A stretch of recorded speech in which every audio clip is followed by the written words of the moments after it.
As has been announced, the book of Exodus is our study for this quarter, and I'll go ahead and tell you it's ambitious to try to get through the entirety of the book, all 40 chapters, in just one 13-week quarter. About halfway through preparation, and it was reiterated again as I prepared for lesson number 1, I thought to myself, well, maybe I should have extended this to 2 quarters, but I'd already formatted where that wasn't going to be possible, and so it would have been more work to kind of go back and switch gears. So we're going to fly over the book of Exodus rather rapidly this quarter, and what we do next quarter maybe is combine Leviticus and Numbers. That's still to be determined, but nevertheless, I hope that I'll be able to provide, and that the workbook provides you at least a guide to begin and to study further. And that's my hope, and anything that I can do to help you outside of class, or any more information that you need or research you want to do, feel free to ask me, and I'll be happy to oblige you. Lesson number 1, I just started in Exodus chapter 1. Now, there's a lot of introductory material that we could consider, and that's often wise to do. It's something that really I enjoyed as a part of my studies at Freed-Hardeman, perhaps as much as anything else. Introduction to Old and New Testament books. And it's a very expansive study, to say the least. And I'll just highlight a few things for you by way of introduction, and then we'll jump into chapter 1 for our study this morning. The word Exodus comes from the Septuagint. That's the Greek translation of the Old Testament, a verb meaning out of. And so it means to go out of, or the way out, you could even say. And of course, this book will describe the way in which God's people got out of Egypt. And we'll talk about in a moment how they got there to begin with. The Hebrew title for the book is Shemot. And they named their books after the first few words of the text. And so the first few words of the text, these are the names. And so Hebrew, Shemot, is the word for names there. Interestingly, the first word in the Hebrew text is and, which connects back to the book of Genesis. And in fact, every book of the Pentateuch, the first 5 books of Moses, start after Genesis with that little conjunction and, building on what came previously. So Exodus is going to tell you we left off here in Genesis, and this is how the story continues, if you will. When I refer to the Pentateuch, I think most of you have heard that term before. That's just a fancy word. Penta in Greek means 5. The 5 books, the 5 books of Moses: Genesis, Exodus, Leviticus, Numbers, and Deuteronomy. These books are often also referred to as the Torah, which is the Hebrew word for law. And so that's what we're talking about when we use that term.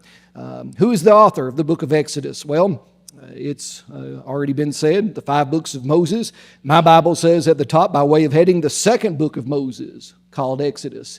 And Exodus was, we believe, of course, penned by Moses. Now, that is a subject of very much debate and controversy in the academic world.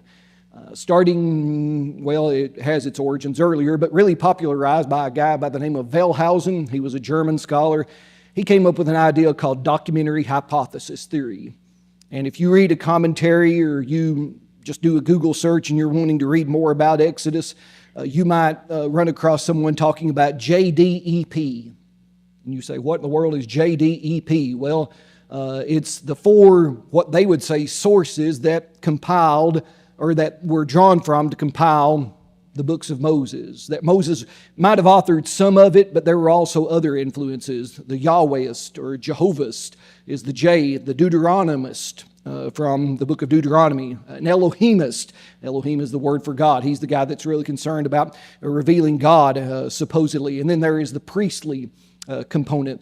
Supposedly these 4 different streams of information all came together by some process over a period of time, and they collectively gave birth to what we now have in final form as the Pentateuch. Well, we don't have to take much thought into that at all. There was the suggestion in years past that perhaps at this time in history, people were even so unlearned that writing was not something that was done. Writing was not even invented. That was a assertion in years past, but that's absurd and foolish. In Exodus 17 and verse 14, the Bible says, the Lord said to Moses, write this for a memorial in the book and recount it in the hearing of Joshua. He's going to talk about what he's going to do to Amalek. But notice, God said, write it down. Moses had that capability. We'll notice how he was trained, of course, in Egypt, in the palace. So his education even surpassed that of his probably fellow countrymen. In chapter 24 and verse 4, Moses wrote all the words of the Lord. And so here, the book itself tells us that Moses is the one writing, and he gives it even that third person reference, even though he's the author, describing himself as the one writing. And that's typical of the way even authors do today. So don't worry when you hear someone talk about documentary hypothesis theory or Moses didn't really write the Pentateuch. The rest of the Old Testament bears that fact and gives witness, gives Moses credit that he did. In the New Testament, Jesus will say that repeatedly. Mark chapter 1, he'll say, have you not read where Moses wrote? And he'll quote from Genesis, Exodus, Leviticus, Numbers, and Deuteronomy. And so it's clear that even the Son of God believed Moses to be the author, and we have no reason to suspect otherwise. So when we open the book of Exodus, of course, we read about the names of the children of Israel who came down to Egypt. Egypt kind of jumps off the page there. Does anyone remember the first time we read about Egypt? Now, if it's in Exodus 1, if I'm saying before, that means it has to be in Genesis, but what do we know about Egypt previously? Do you know? Okay, they were in bondage there for sure. Of interest, we think about Joseph, and we're going to mention him somewhat extensively in a moment. But if you go all the way back to Genesis chapter 12, after God had made that promise to Abram that he would make him a great nation and bless all peoples through him, expand his family, but he would have to leave his home area of Haran, Ur of the Chaldees, in that region of the Fertile Crescent, modern-day Iraq, Iran, and go to the land of Israel, what will become the land of Israel, Palestine, whatever term you wish to use it by. In Genesis chapter 12 and verse number 10, the Bible says there was a famine in the land.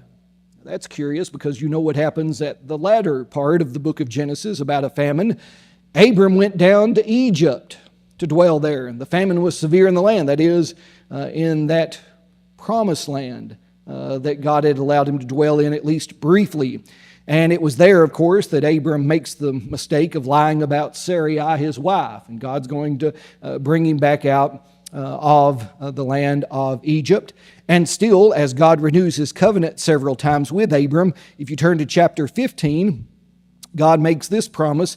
In verse 13, he said to Abram, that is God, know certainly that your descendants will be strangers in a land that is not theirs, and will serve them, and they will afflict them 400 years.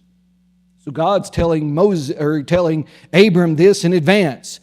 Verse 14, and also the nation whom they serve I will judge, God says. Afterward they shall come out with great possessions. We're going to see that promise, that prophecy be fulfilled in the book of Exodus in our study this quarter. Of course, the latter third, at least, of the book of Genesis, beginning in chapter 37, we're introduced to Joseph, the favored son of Jacob, who God changed his name to Israel. And that favored son has dreams, telling his brothers and even his father, you're going to bow down to me. And they're skeptical of that. But we, in fact, read that he goes down to Egypt, and it seems after every, point where something bad happens, something good happens, then something bad happens. Joseph's story is an example of certainly God's providence in play. And despite every setback, after being falsely accused by Mrs. Potiphar, after being thrown into prison, after being forgotten in prison, you can trace it through those latter chapters in the book of Genesis that God was with him. And God was unfolding the story according to his timeline and his purpose, eventually so that Joseph becomes some would say the prime minister of Egypt, some say the vizier of Egypt. He was the right-hand man, the second in command to Pharaoh.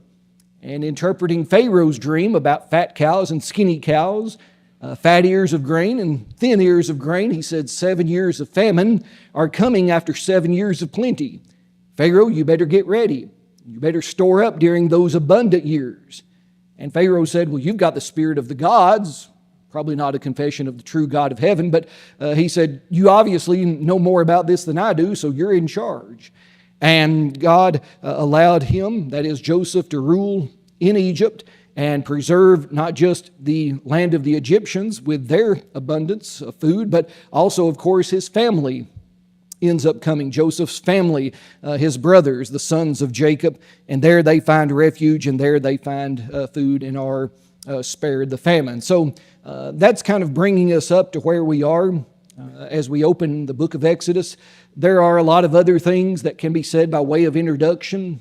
A big point of interest in the study of Exodus is what is the dating of the book, and what is going on during that time as far as who's reigning in Egypt, and that's of some debate.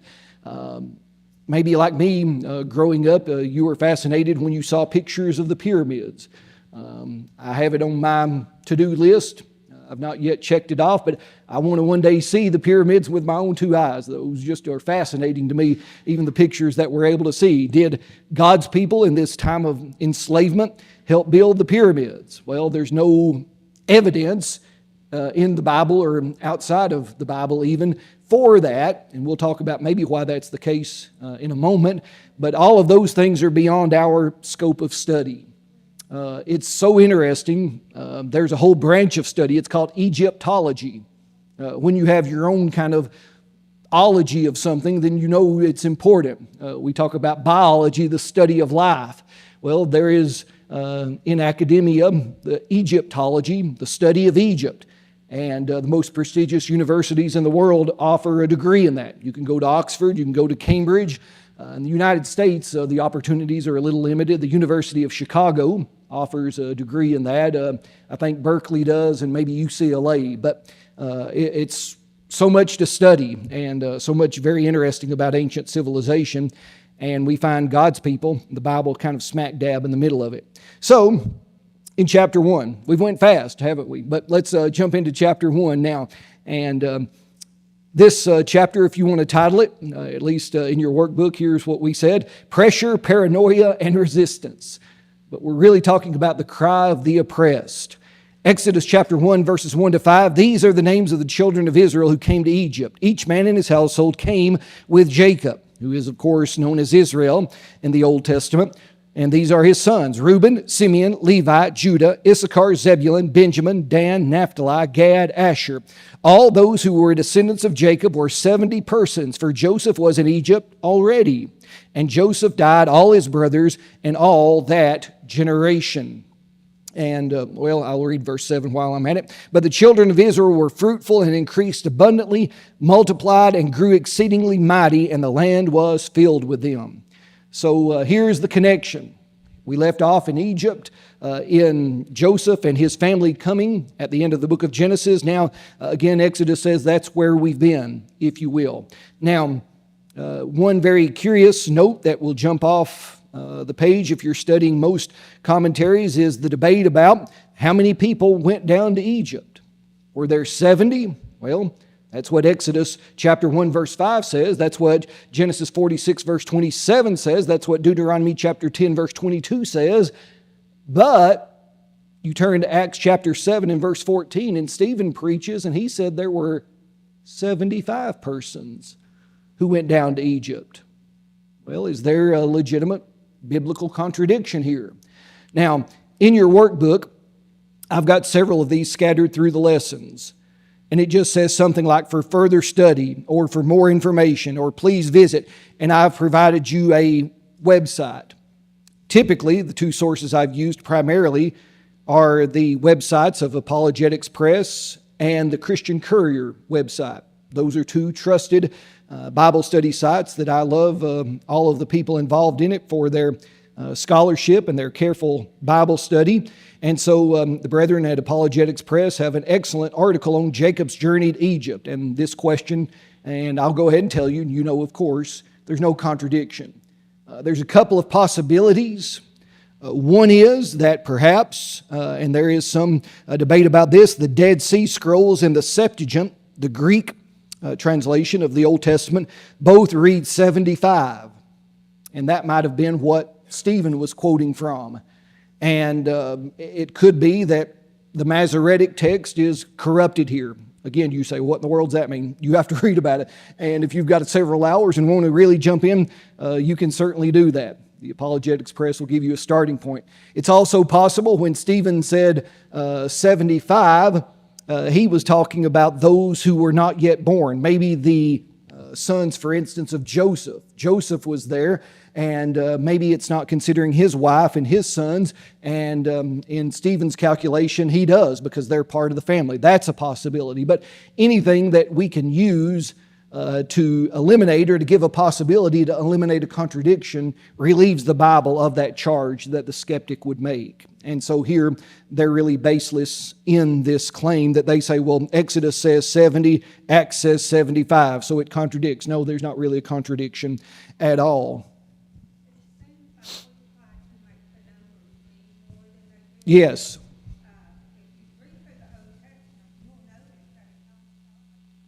Yep.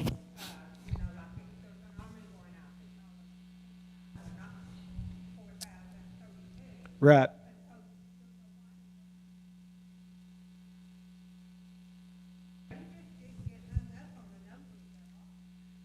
That's a very important consideration. When people, I'm about to say something, and some of you are going to go, okay, so get ready. Got a big breath? The Bible doesn't always use numerical precision. People hear that and they say, well, you're saying the Bible is wrong. No, that's not what I'm saying at all. I'm trying to build on what Carol says, in that in the ancient world, they weren't bean counters to the degree that we are. Is that a safe summary? We want everything, you want your checkbook, every penny to line up. If you're like most people, I don't really do that. I'm thankful that Amy, she's more, she keeps all of the math in line. To me, damn, there's 20 or 30 bucks left. That'll be fine. We got a little cushion. Some of you want it down to the penny. That's just a very modern way of thinking about things. And of course, if you're building computers, and some of you computer people, you have to be very precise in all of your coding. You have to be very precise with all of the numbers. The ancient world didn't have that capability to have that sort of precision that we've become accustomed to in the modern world. And so even in the Bible, as Carol said, sometimes an even number is just thrown out there. 3,000 went out. Well, was it really 3,000? It could have been, or it could have been 3,123, or it could have been 2,827. The Bible just gives those round numbers roundabout. And so when I say the Bible doesn't use numerical precision always, don't think that we're saying the Bible's not true. We're trying to apply a modern standard back into an ancient context that really it doesn't fit. And I mentioned a moment ago the JDEP, how documents are compiled. These guys in the 1800s and 1900s and even today, they say, well, this is how we do it in the Western world. This is how we write. This is how we outline. This is how we format, books and documents, and we have to have it in a certain structure and order. What are you doing? You're taking the way we do things and you're taking it back, in this case, thousands of years, and saying that's the way they should have done it too. And that's not fair to the biblical text. That's not the way in which it was written. That's not the way those people kept records.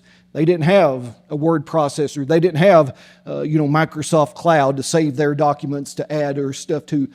This is writing on papyrus. This is primitive according to what we understand it to be. So Carol's point is very well taken. If Stephen said 75, he could just been throwing a number out there in that sense. Here, 70. You can count the number and it does come to 70.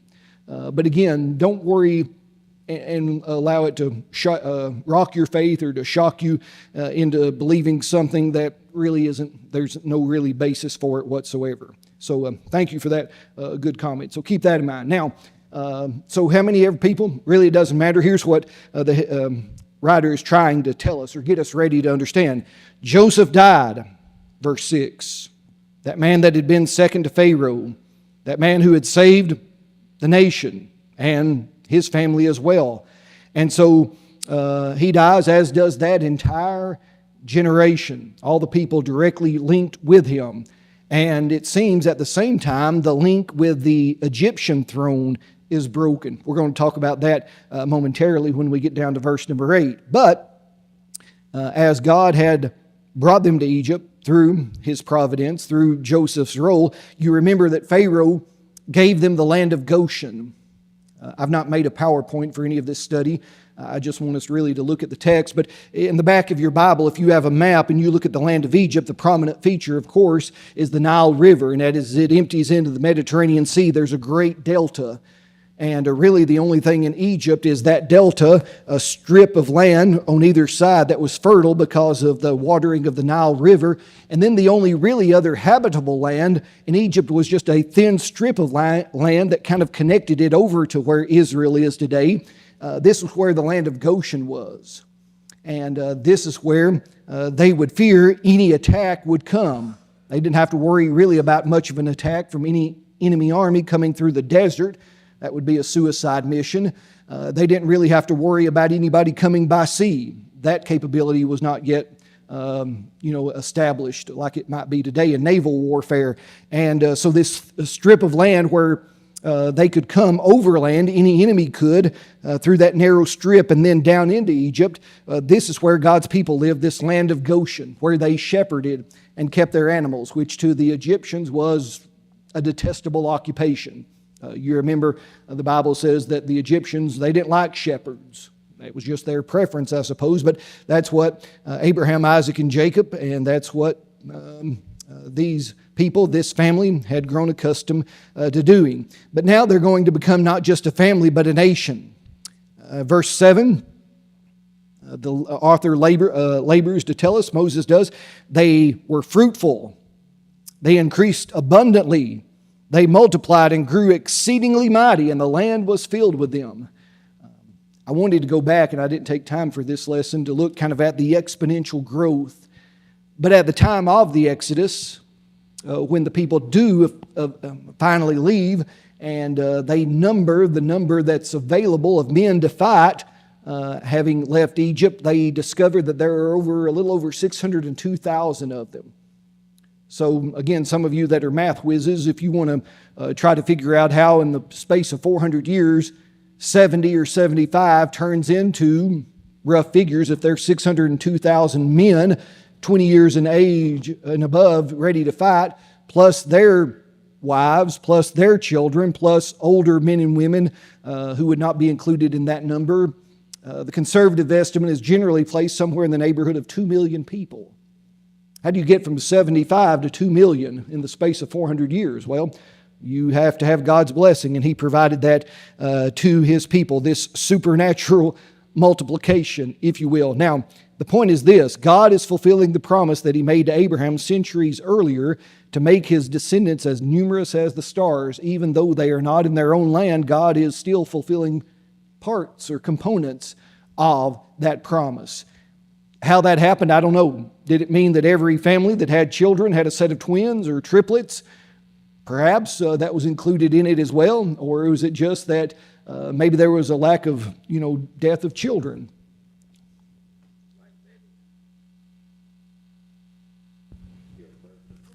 Sure. Yeah. I was going to say, you can... Yep. Yeah. Or maybe more. I mean, Absolutely. So God's in charge, like Clyde said, whether twins or otherwise. It's just kind of neat to see what He's doing. If you'll let me just take a step aside very quickly, one of the threats to, we can say to the world, but especially to Western Europe, and it's coming to our country as well, the threat from Islam is not just because of their terrorist activities. What's one of the biggest threats that Islam poses, especially to Western Europe? Anybody paid attention? Their birth rate. Birth rate. Europeans, and you can talk about a number of factors why they're doing that, feminism or otherwise. That's not our study for this class whatsoever. But, a lot of families are having one. Some families choosing not to have, of course, children at all, not getting married. Muslim families, one figure that I saw on average, are having 5 children. You can again, do the math. It doesn't take long. If you're reproducing where you have 5 children and your neighbor only has 1, you're going to outnumber him pretty quickly. And so that's just something to be aware of, if you will. In verses 8 to 14, we see the paranoia of power. Power often causes us to not think clearly. That's been true for humanity always, and it is here. Now there arose a new king over Egypt, who did not know Joseph, and he said to his people, "Look, the people of the children of Israel more and mightier than we. Come, let us deal shrewdly with them, lest they multiply, and it happen in the event of war, that they also join our enemies and fight against us, and go up out of the land." Therefore they set taskmasters over them to afflict them with their burdens. They built for Pharaoh supply cities, Pithom and Ramses. But the more they afflicted them, the more they multiplied and grew. And they were in the dread of the children of Israel. So the Egyptians made the children of Israel serve with rigor. They made their lives bitter with hard bondage and mortar and brick and in all manner of service in the field. All their service in which they made them serve was with rigor. There was a new regime that came to power, a new king who did not know Joseph. And this is a point of great discussion in scholarship. Was it a change in dynasty, or was it, if you will, a deliberate erasing of history? We don't know. There are critics of the Bible who say in all of the archaeology, and there's more archaeology that's been done in Egypt than anywhere on the planet. Okay, so of all the archaeology that we've done, especially in the last 200 years in Egypt, there has not been found one mention of Joseph. And the critical say, see, the Bible's made up, it's a fictional story, it's not real. No, that's not the conclusion to reach. There's several other possibilities. Actually, there's a really interesting, and you can look this up if you're interested on researching further, the discovery, and this has just happened, I think, in the last 50 years. We found a tomb, and there was a tomb, and it had a statue outside of it that looked different than all the other statues that we found in Egypt to this point. And you can tell by the way in which it's constructed, it was a man of another race. I'm going to give this to you really briefly. And he looks like what we think a Semitic, a Jewish, a Hebrew man would have looked like.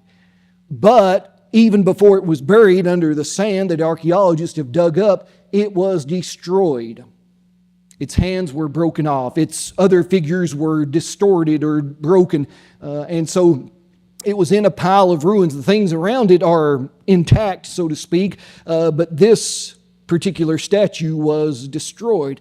And the thought is, the speculation by some is, this was a tribute to Joseph, that an Egyptian new king or government, Pharaoh, that came to power, wanted to eliminate any credit for him because it reflected bad, perhaps, on the Egyptians. They weren't even able to take care of their own people. They had to have this outsider come in and take care of them. That's still being debated by Egyptologists and archaeologists. It could be, and he has a name, there's a name that they found that might correspond to Joseph, but again, that's of still some debate. It's also thought that perhaps Joseph's memory was erased from the official records.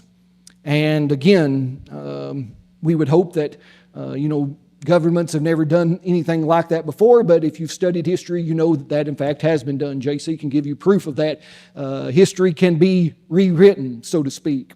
If you read Orwell's 1984, he talks about how in the modern world that might happen. There's some parallels even to today. I'm not going to get into that either. That's a little dystopian, but nevertheless, whatever happened, there was not an acknowledgement going forward of what Joseph had done. There is in Egyptian history, we know a time period when there was an outside group called the Hyskos, or the Hyskos, Hyskos, who came to power.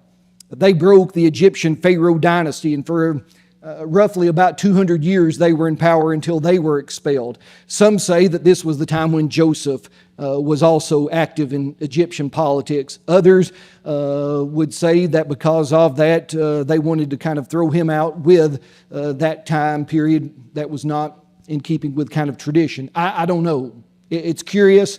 Did they erase his memory? Perhaps.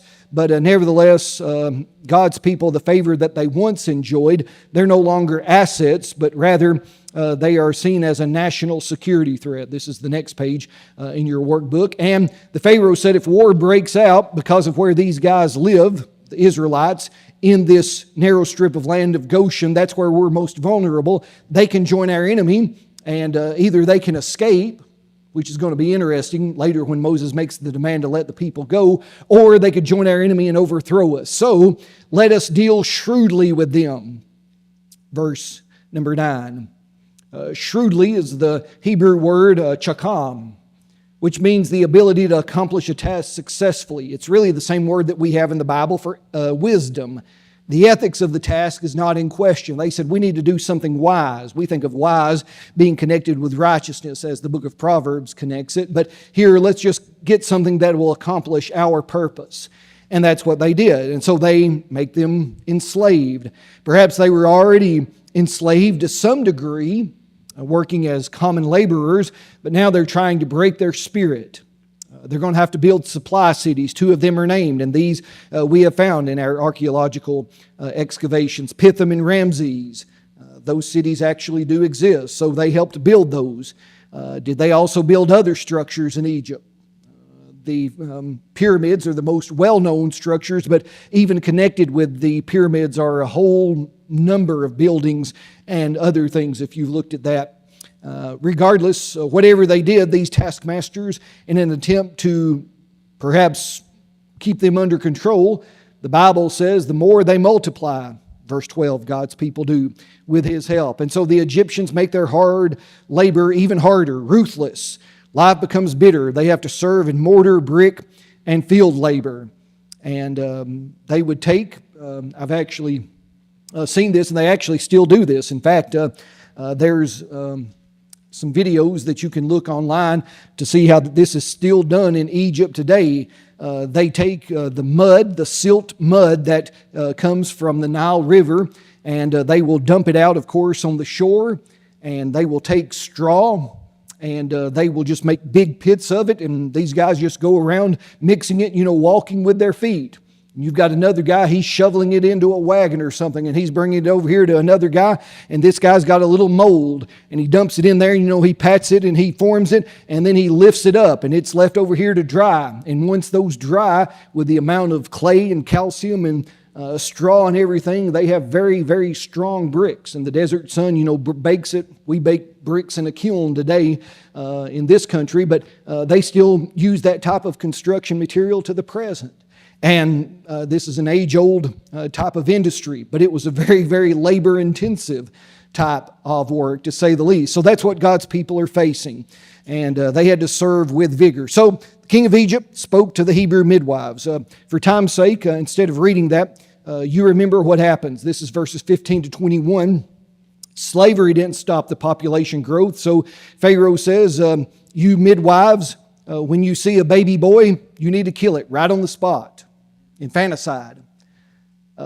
Here we see his fear was certainly given in his terrible proclamation. But, verse 17, the midwives feared God and did not do as the king of Egypt commanded them, but saved the male children alive. They're named, isn't it interesting, Shiphrah and Puah. Who are they? Well, they're 2 Hebrew midwives. The great Pharaoh, he was the most powerful man on the planet at this time in world history. He's not even named. It would have been useful if he had been named. That would help us in a lot of this dating sort of thing. But God chooses not to name him, but 2, if you will, simple midwives. I'm not discounting the service that they rendered, but they are named because they feared God more than this most powerful man on earth. They refused to obey that immoral order and let the boys live. It's really the first example we have in Scripture of civil disobedience. People today talk about civil disobedience. Is it ever acceptable or called for? You might think of the civil rights movement in our country in the 60s and 70s. Well, here they're certainly giving civil disobedience. So Pharaoh calls them in, verse 18 and 19. I told you what to do. You've let the male children live. Well, they provided what I think is a clever and perhaps even a sarcastic defense. Hebrew women are vigorous when they give birth on the birthing stool. We can't get there in time. Now, maybe Pharaoh believes that. Maybe he's too gullible to know the difference, too foolish. I don't know, and it could be true. I'm not, an expert in that part of medical science, to say the least, but God rewards them. Notice He rewards the midwives and the people grew very mighty. And not only that, because they feared God, He provided households for them. It's thought maybe that because they were in this role because they didn't have children of their own to take care of, which to a Hebrew woman was a terrible terrible thing. So God blesses them with, presumably, verse 21, with children of their own. And then a public decree happens. Pharaoh commanded all of his people, saying, every son who is born you shall cast into the river, and every daughter you shall save alive. Boys are a threat. They'll grow up to be warriors. They'll grow up to be fathers, to have more children. We can keep the Hebrew women for ourselves. We'll change the population demographic. But again, that order is not complied with. Plan A, slavery, failed. Plan B, infanticide, failed. So Plan C, public genocide. But how many of his people, citizens or soldiers or neighbors, capitulated and obeyed that command? We don't know. And even further, let me say this. I often read Exodus chapter 1 sequentially, and I had the thought, the same Pharaoh made the same rules about slavery, about, to the midwives, and now to throw the baby boys into Egypt. It's possible it was the same Pharaoh, but it's also possible that each of these three decrees, if you will, represent a different government in charge or a different regime. That is, this could have happened over a period of years. It could have happened, some would say, even a period over 200 years. That first they said, well, let's make their labor hard. And maybe that went on for several decades. That didn't work. So, okay, let's do this little trick with the Hebrew midwives and kill them at birth. Well, that's not going to work. That might have been the plan for several decades. And then finally, let's publicly execute them, if you will, and get involved the fellow citizens of Egypt in this task. We don't know what amount of time elapsed. It could have been that it was several decades, even up, as I said, some have put it as a number of 200 years happening all in what's recorded in Exodus chapter 1. That's just the range of possibilities, if you will. I leave you with each of these lessons, again, with some things maybe to discuss, and we will hopefully have time to do this more. Currently this morning we won't have time to do that. Let me show you at the top of the page, and I didn't number these pages, I should have, but at the top of the page where it said for further study. Again, there is the claim by some that God here rewards midwives for lying. And so God rewards them for dishonesty. And if so, then you have a contradiction in the character of God, because God cannot tempt. God is pure, God is holy, and God is true. That is His nature. And so it's alleged that God rewarded these women in particular. If there were two, we think there were probably others. These may have just been sort of the supervisors over the others as well, perhaps, that God's character is impunged.